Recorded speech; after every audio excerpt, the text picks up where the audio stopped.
Bledsoe was arrested. Patrick Montgomery was in court. Jonathan Manapa will stay in federal custody. No, I don't take responsibility at all. Hey everyone, welcome to the show's 24-year-old Maryland resident and active duty Marine Joshua Abate had traveled to D.C. with two of his friends. They were fellow Marines. They watched Donald Trump's speech, then they headed to the Capitol with the mob, and just 7 minutes after the initial breach, Abate and his friends were seen on surveillance video also illegally entering the Capitol building along with the mob. So the prosecutor noted they would have stepped on broken glass, they would have heard alarms blaring, so they absolutely knew they should not be where they were. They were not allowed inside, yet they moved further into the building. They first entered the rotunda where they put a MAGA hat on a statue. They took photos with that statue, and then they traveled to another area of the Capitol before returning to the rotunda. They spent an additional 30 minutes in the rotunda before the police then formed a line and ended up pushing everyone out. So after being inside the Capitol for a total of nearly an hour, Abate and his friends finally exited.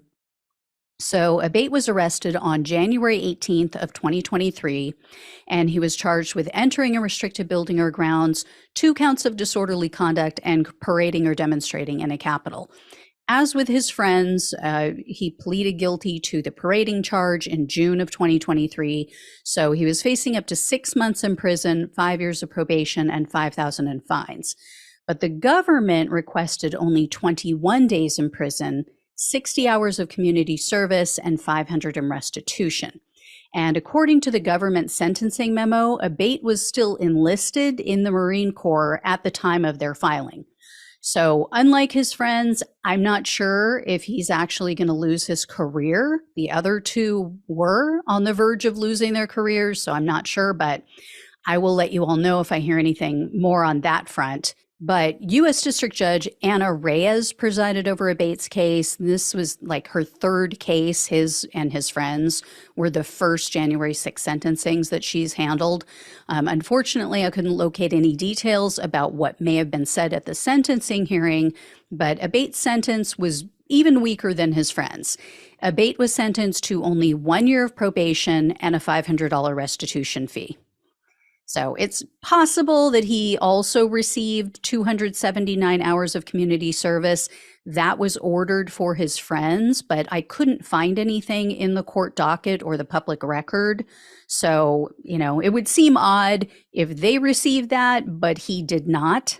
And that 279 hours is reflective of apparently, she said, all of the Marines who were killed or injured in the Civil War. So for each one, she gave them 1 hour. Very pathetic for someone who was supposed to protect our country and did the complete opposite. So not a fan of this judge so far. We'll see how she handles cases from here on out, but this is not a good first showing for her. All right. Thank you all so much for watching and listening. Please like, share, and subscribe. Please donate if you possibly can. Love you all. Take care. Talk with you soon.